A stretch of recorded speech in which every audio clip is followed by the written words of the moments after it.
Miga Malot ug Migo Alvin alas 9 hangtod alas 10 ug alas 12:15 hangtod alas 1 matag Sabado ug alas 2 hangtod alas 3, alas 6 hangtod alas 7 matag Domingo. Dinhi lamang sa radyo natin Baybay.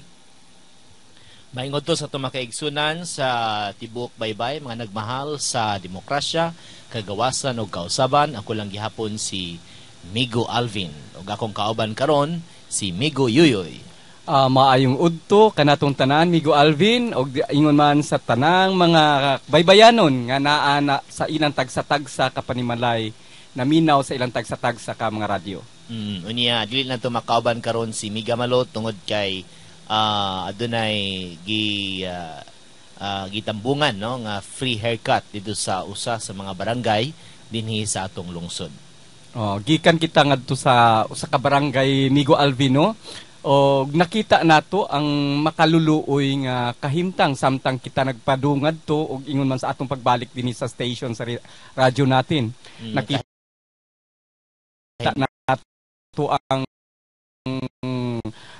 gubaon nga mga kalsada samtang dinhi sa kuan sa poblasyon nagpatong-patong ang mga kalsada nga unta kining mga kabaryuhan ang ngayan gyud unta nga hatagan ug pagtagad kay sila ang nag-ugmad, sila ang kanang gitawag og kanang nagpakaon sa atong lungsod kay sila man ang nag-uma, nagprodukto aron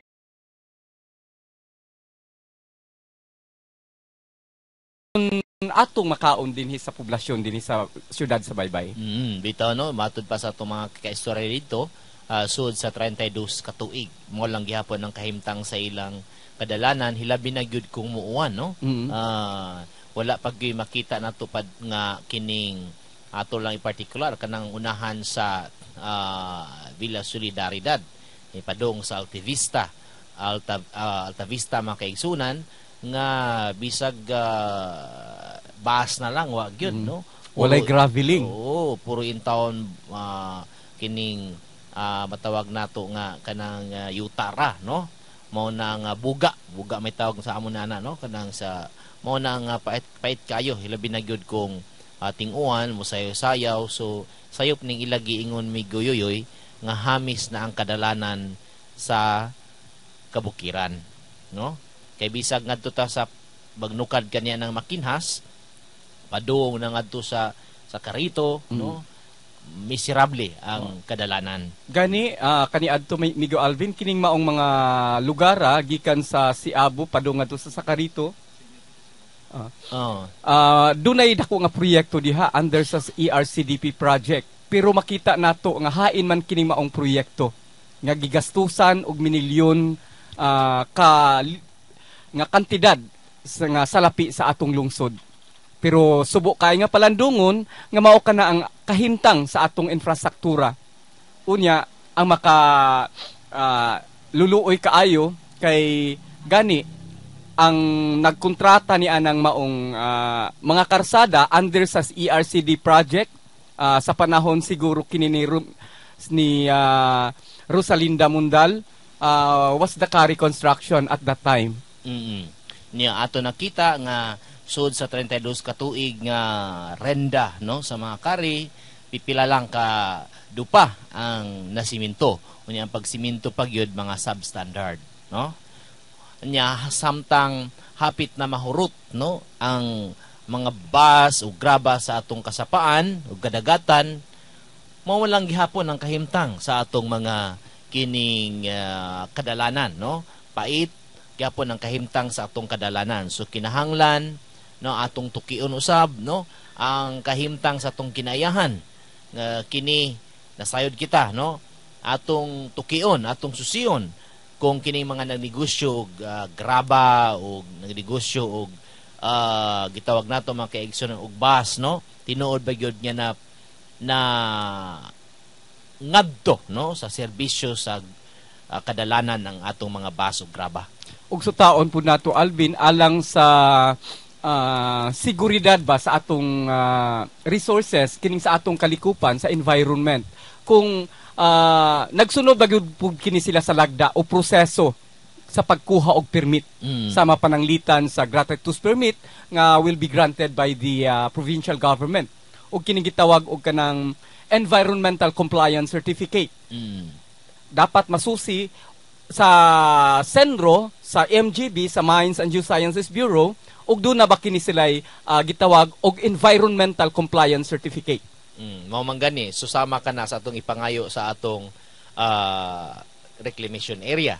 Nga hangtod karon wala gi sila makapakita nga dunay environmental compliance certificate o sa lagtod nga pagsulti adunay pagtugot, no? Adunay paglantaw gikan sa Department of Environment and Natural Resources.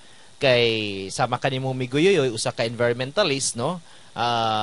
Nagtukaw alang sa atong kinayahan, nasayod kita nga kining atong kinayahan di kinahanglan natong protehian kay daghan ng mga instances, daghan ng mga panghitabo nga tungod sa atong pagpabaya sa kinayahan sama sa nahitabo sa Ormoc Miguyoyoy no nga gibanla sa baha pipila ka tuig na nakalabay tungod kay sa ato na sa nakita na sa katawhan pag-anod sa pagkusog sa baha ng lutaw ang daghang mga kahoy. Mga truso kad Tumigo Alvin nga nakaguba sa mga kabalayan.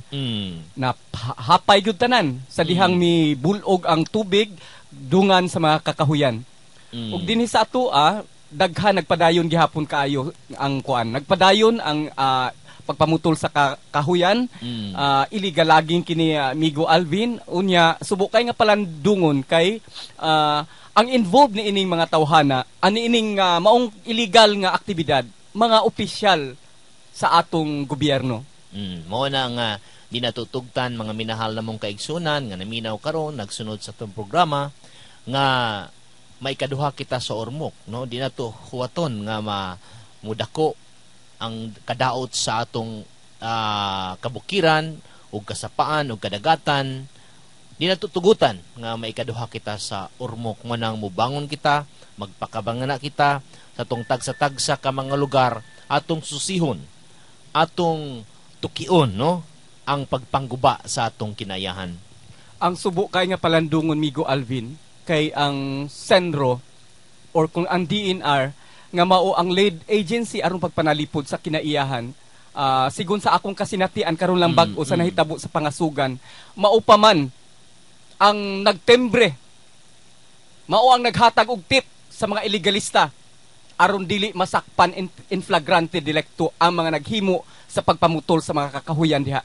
Mauna nga akong saludo diha sa Department of Forestry nila ni Forester Polinar ug ingon man sa ilang dean,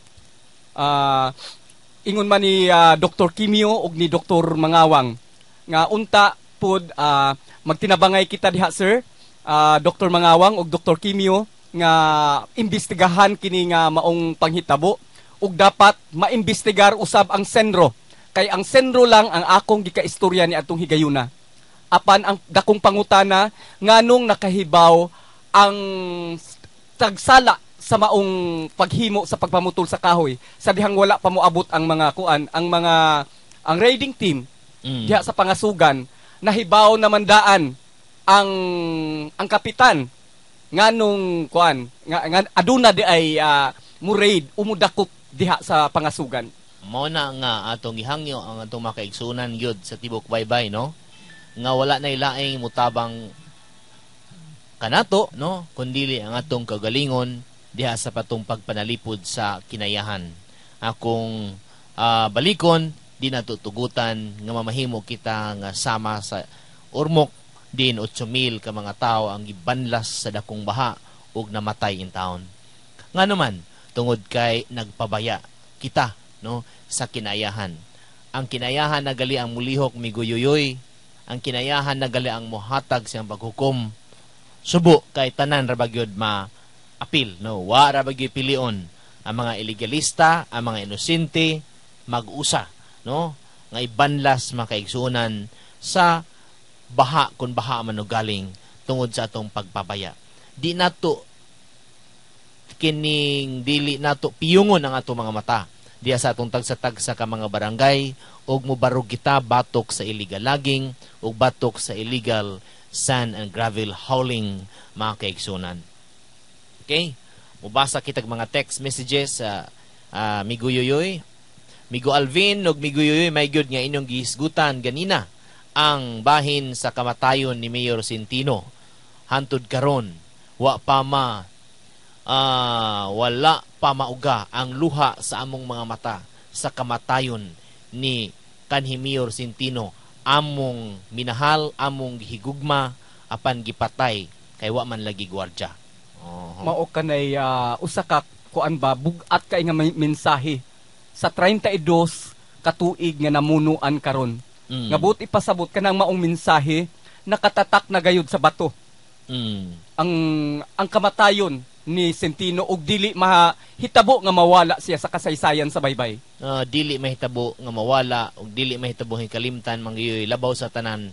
Dili mahitabong mahimutang ang mga baybayanon, hilabagay na gud niadto nakaabot pa sa iyang administrasyon